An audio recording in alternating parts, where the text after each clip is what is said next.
Bienvenue pour cette nouvelle discussion approfondie. Aujourd'hui, on s'attaque à un texte assez détonnant, surtout pour le XVIe siècle, le discours de la servitude volontaire. Ah oui, la Boétie. Exactement. Et le plus fou, c'est que son auteur, Étienne de la Boétie, l'a écrit super jeune, vers 16 ou 18 ans. Ça rend le truc encore plus saisissant, je trouve. Carrément. C'est d'une maturité assez bluffante. Pour creuser tout ça, on s'est basé sur un article encyclopédique assez complet qui retrace bien l'histoire et les idées de l'œuvre. Une bonne base, oui. Alors l'objectif aujourd'hui, c'est vraiment de comprendre le cœur du raisonnement de la Boétie, comment il explique ce qui lui paraissait une énigme en fait. Oui, pourquoi des peuples entiers acceptent d'obéir à un seul homme, un tyran? C'est ça? Qu'est-ce que c'est que cette idée un peu paradoxale de servitude volontaire? Ça interpelle quand même. Et comment? C'est un texte qui frappe par sa force, son érudition, surtout pour un gamin, un très jeune homme de cette époque. Le milieu du XVIe siècle, c'était pas rien non plus. Ah non, c'était agité. Et lui, il arrive avec ce réquisitoire contre la tyrannie. Mais c'est plus qu'une plainte. C'est une tentative de démonter les mécanismes psychologiques, sociaux de la soumission. C'est radical. Il pose la question de la légitimité du pouvoir en fait. Totalement. Et les ressorts de l'obéissance. Pourquoi on obéit? Il lance d'ailleurs le débat avec cette question choc qui va nous guider. Comment peut-il se faire que tant d'hommes, tant de bourgs, tant de villes, tant de nations endurent quelquefois un tyran seul? Qui n'a de puissance que celle qu'il lui donne. Oui, cette phrase, elle est fondamentale. Tout part de cet étonnement. C'est fou quand on y pense. Tout à fait. Et là où il est vraiment novateur, la Boétie, c'est qu'il change complètement de perspective. D'habitude, on regarde le méchant tyran. Oui, on se concentre sur lui. Mais lui, non. Il tourne le projecteur vers les sujets, les gouvernés. Sa grande idée, son titre même, c'est que la domination, c'est pas juste la force brute qu'on subit. Il y a une part de consentement, De consentement. même passif. Oui, même passif, même à résigner. Elle est volontaire d'une certaine manière. Sans cette adhésion diffuse d'une bonne partie de la population, le pouvoir tiendrait pas longtemps. Donc le pouvoir du tyran vient de nous, en quelque sorte. C'est nous qui le lui donnons. C'est exactement ça. C'est une idée, oui, vertigineuse. Mais alors, comment ça a pu commencer? Est-ce qu'il pense qu'on est fait pour être soumis, au fond? Que c'est dans notre nature? Ah, justement pas. C'est tout l'inverse, et c'est crucial chez lui. Il ne croit pas du tout que la servitude soit naturelle. Pour lui, à l'origine, on est libre. Libre et égaux. Libre, égaux, et même plutôt frères, il dit. Il y a une sorte de fraternité naturelle. La liberté, c'est l'état de base, si on veut. D'accord. Donc si on est naturellement libre, la servitude, c'est quoi alors? Une sorte de déviation? C'est exactement ça. Il utilise un mot assez particulier. Un malencontre. Malencontre? Oui, comme une mauvaise rencontre. Un accident de l'histoire. Un truc pas prévu, quoi. Un événement qui a fait dérailler l'humanité de sa voie naturelle, la liberté. Un accident. Et la conséquence de ce malencontre, c'est qu'on a oublié. On a oublié cet état de liberté originelle. Et pire, on a perdu le désir même de la retrouver. On a perdu l'envie d'être libre. C'est ça, la servitude devient comme une seconde nature, une dénaturation, il dit. C'est contre nature, en fait. Ok, un malencontre originel. Une mauvaise passe qui nous a fait oublier la liberté. Mais une fois que cet accident est arrivé, pourquoi ça dure? Pourquoi on ne revient pas en arrière? Alors, la première raison qu'il avance, et elle est terrible, c'est l'habitude. L'habitude. Oui, il le dit cash. La première raison de la servitude volontaire, c'est l'habitude. Les générations qui naissent après ce malencontre, elles naissent déjà dans la servitude. Elles sont élevées comme ça. Elles n'ont connu que ça, en fait. Voilà. Et donc, comment regretter quelque chose qu'on n'a jamais eu? On ne regrette jamais ce que l'on n'a jamais eu. C'est dur comme phrase, mais ça se tient. C'est implacable, oui. L'habitude, ça endort, ça anesthésie le désir de liberté. Ça rend normal ce qui aurait paru insupportable à ceux d'avant. C'est assez sombre comme vision du poids des routines, de l'éducation. Mais le tyran, lui, il se contente pas de laisser faire l'habitude, imagine. Il doit bien avoir ses petites techniques pour que ça continue. Ah bah oui, bien sûr. L'habitude, c'est le socle. Mais le tyran est actif. Il utilise des stratagèmes pour maintenir les gens dans cet état. La Boétie en repère plusieurs. D'abord, ce qu'il appelle les drogueries. Des drogueries. C'est-à-dire? Des drogues, littéralement. Non, non, pas au sens propre. C'est une métaphore. Il parle des divertissements, les jeux, les fêtes, le théâtre, les spectacles, tout ce qui peut distraire le peuple. Occuper l'esprit, quoi. Pour ses propres distractions. C'est l'ironie cruelle qu'il souligne. L'argent vient des impôts, des taxes payés par ceux-là même qu'on cherche à abrutir, un cercle vicieux. Incroyable. Et à part les divertissements, Il y a aussi, bien sûr, l'idéologie. Les grands discours sur le bien commun, l'ordre public, qui servent souvent à cacher les intérêts du tyran et de sa clique. Et la religion, il en parle. C'était central à l'époque. Il aborde ça aussi, oui. Les tyrans essaient souvent de récupérer la religion, la superstition, pour se faire passer pour des élus, des êtres à part, quasi divins. Ça inspire la crainte, le respect. Ils instrumentalisent le sacré. Voilà. Mais ce qui est intéressant, c'est que la Boétie semble déjà distinguer le pouvoir politique qui vient des hommes, de leur consentement, d'une possible origine divine. Il démystifie un peu ça. D'accord. Donc, habitude, distraction, beau discours, manipulation du sacré, tout ça maintient la majorité, le gros populace, comme il dit, dans la soumission. Mais quid des autres? Ceux qui sont plus instruits, plus conscients, les hommes bien nés. Le tyran les tient comment, eux? Ils devraient voir le jeu, non? Excellente question. Et là, la Boétie touche au secret et ressort de la domination, comme il dit. Pour tenir les élites, ceux qui pourraient comprendre et résister, le tyran ne se contente pas des drogueries. La clé, c'est de les rendre complices. De les impliquer? Oui, de les associer au système, de faire en sorte qu'ils en profitent aussi. C'est là qu'intervient l'image de la pyramide. Précisément, le tyran n'est jamais seul. Il a autour de lui un petit groupe, 5 ou 6 personnes de confiance. Ses conseillers, ses favoris, les premiers bénéficiaires. Le premier cercle. C'est ça. Et ces 5 ou 6, eux, ils contrôlent des centaines d'autres. Disons 600. Ils leur donnent des postes, des avantages. Et ça descend comme ça, en cascade. Exactement. Ces 600 en tiennent ensuite des milliers d'autres sous leur coupe. Les 6000, administrateurs, fonctionnaires, chacun à son niveau a intérêt à ce que le système perdure. Parce qu'il peut lui aussi dominer ceux qui sont en dessous. Tout à fait. C'est ce que le philosophe Marcel Conche a bien résumé. Le tyran tyrannise grâce à une cascade de tyrannos. Chacun est un petit tyran pour celui d'en dessous. C'est un système basé sur l'intérêt personnel, finalement. Et la peur de perdre sa place. Mais ces proches du tyran, les 5 ou 6, même les 600, ils sont vraiment heureux, eux. Ils sont au sommet, mais à quel prix? C'est le paradoxe terrible que la Boétie décrit.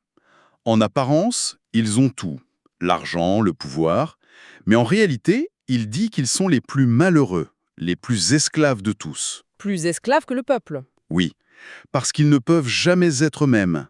Ils doivent sans cesse flatter le tyran, deviner ses désirs avant même qu'il les exprime, renoncer à leur propre goût, à leurs idées. Ils sont sur un siège éjectable en permanence. Exactement. Ils vivent dans la peur constante de la disgrâce, d'être éliminés. C'est une servitude totale, une aliénation complète. La Boétie demande, est-ce là vivre heureusement? Est-ce même vivre? La réponse est clairement non. On imagine la tension, oui. L'hypocrisie constante, c'est pas très enviable comme vie. Bon, face à ce tableau quand même assez noir, un peuple anesthésié, une élite complice et malheureuse, est-ce qu'il y a une porte de sortie, un espoir? Oui, malgré tout. La Boétie n'est pas totalement désespérée. Il croit en la nature humaine, au fond. Il dit qu'il y aura toujours, même dans un peuple soumis, quelques esprits mieux nés, Mieux né. au sens noble du terme. Non, pas la noblesse de sang. Plutôt des esprits plus vifs, plus éclairés, plus fiers. Des gens qui sentiront toujours le poids du joug, qui ne pourront jamais s'y faire complètement. Et grâce à quoi? À leur éducation, Oui, grâce à leur culture, l'homme de réflexion, la lecture, l'histoire des peuples libres du passé, ils gardent vivante l'idée de liberté, le sentiment de ce que c'est. et ces esprits-là, ils peuvent faire basculer les choses. Ils ont un rôle à jouer. Ils pensent qu'ils sont cruciaux. Même s'ils ne peuvent pas toujours agir au grand jour, ils se reconnaissent, ils communiquent entre eux, ils entretiennent la flamme. Ils sont comme des gardiens de la mémoire de la liberté. C'est un peu ça. Il dit qu'ils la sentent, la savourent et qu'ils pourraient même la ramener, la faire renaître, parce qu'ils emportent le germe en leur esprit. D'accord. Il y a donc un potentiel de résistance. Mais comment on passe de cette résistance intellectuelle de quelques-uns à une libération pour tous? Est-ce qu'ils prônent la révolte armée, le renversement du tyran par la force? C'était dans l'air du temps, non? Oui, et c'est là qu'il est très original, voire un peu à contre-courant. Non, il ne théorise pas l'insurrection, le meurtre du tyran. Sa solution est ailleurs, plus simple en apparence, mais profondément radicale. Pas d'action violente contre le tyran, alors? Bon, l'action doit venir des sujets eux-mêmes. C'est un acte de volonté collectif, mais un acte négatif en quelque sorte. C'est là qu'arrive la fameuse phrase « Soyez résolus de ne servir plus, et vous voilà libre ». Exactement. C'est ça le cœur de sa proposition. C'est simple et puissant. Simple, mais comment... Puisque le pouvoir du tyran repose uniquement sur l'obéissance, sur la coopération de ceux qu'il domine, eh bien, il suffirait que tout le monde décide d'arrêter. D'arrêter de coopérer, d'arrêter de servir. Et le tyran tomberait tout seul. C'est l'idée. Sans soutien, sans les bras et les jambes qui exécutent ses ordres, il s'effondre. Il devient nu et défait et n'est plus rien, comme une statue qu'on enlève de son socle. Plus besoin de le combattre, juste de ne plus le soutenir. Voilà. C'est une intuition géniale de ce qu'on appellera bien plus tard la désobéissance civile, la résistance passive. Soyez résolus de ne servir plus, ça paraît presque trop beau pour être vrai, non? Est-ce qu'il ne sous-estime pas la difficulté de cette décision collective, la peur, l'habitude dont on parlait? C'est une objection tout à fait valable. Et la Boétie le sait bien. Il décrit très bien la force de l'habitude, des stratagèmes y tyrans. Son texte, c'est peut-être moins un guide pratique pour la Révolution qu'une analyse hyper profonde du principe même de la servitude et de la liberté. Une analyse philosophique avant tout. Oui, mais l'idée de fond reste incroyablement forte. Le pouvoir ultime, il est du côté des gouvernés, dans leur consentement. Et ce consentement, ça dépend d'une volonté. Il insiste beaucoup sur ce lien entre liberté et volonté, ou désir, c'est ça. Tout à fait. Pour la Boétie, être libre, c'est d'abord vouloir être libre, le désirer profondément. La servitude volontaire, c'est comme une panne de ce désir, un refus bizarre de vouloir ce bien suprême, la liberté. Comme si on renonçait à soi-même, à son autonomie. C'est un peu ça, une faiblesse, un aveuglement. La servitude est une sorte de maladie de la volonté. C'est très psychologique, au fond. C'est fou de penser qu'il a écrit ça si jeune. Et ce texte, après sa rédaction, il a eu quelle vie? Il a circulé? Alors son histoire est assez mouvementée. Écrit vers 1548, peut-être un peu après, il a d'abord tourné sous le manteau, en manuscrit, dans des petits cercles. La Boétie lui-même est mort très jeune, en 1563. Il n'a pas cherché à le publier. Apparemment non.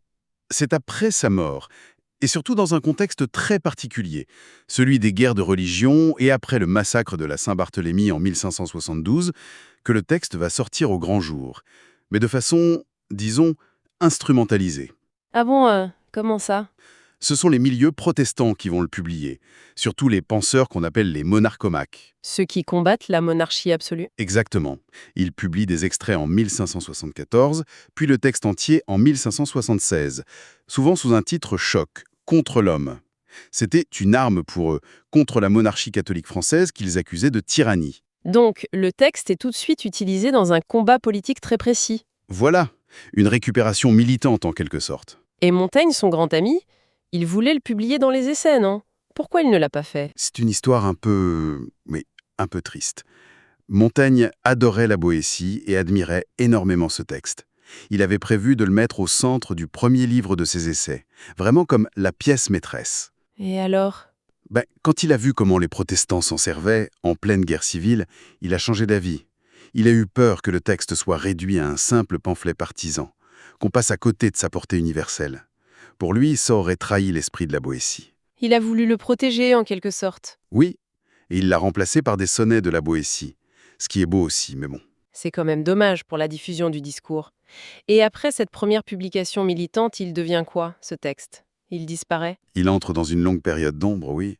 Il est condamné par le Parlement de Bordeaux dès 1579. Il devient un texte clandestin, subversif. Il circule peu. Mais il ne disparaît pas complètement. Non, il y a quelques rééditions discrètes, des échos. Marat, pendant la Révolution, en reprend des passages entiers sans le citer. Mais il faut vraiment attendre le 19e siècle pour qu'il soit redécouvert. C'est Lamennais qui le ressort. Oui, Félicité de Lamennais le réédite en 1835 et le présente comme un texte majeur pour penser la liberté. C'est un peu sa seconde naissance. Et à partir de là, son influence grandit. Oui, surtout au XXe siècle. Le discours devient une référence pour plein de penseurs très différents. On peut citer Bergson. Simone Weil, elle a été très marquée par ce texte pour sa réflexion sur l'oppression. Simone Weil, oui, ça fait sens. L'anthropologue Pierre Clastre aussi, pour analyser les sociétés contre l'État. Plus récemment, Deleuze et Guattari voyaient dans la question de la Boétie pourquoi on désiait sa propre servitude, l'énigme clé de la philopolitique. On le compare souvent à Rousseau aussi, non?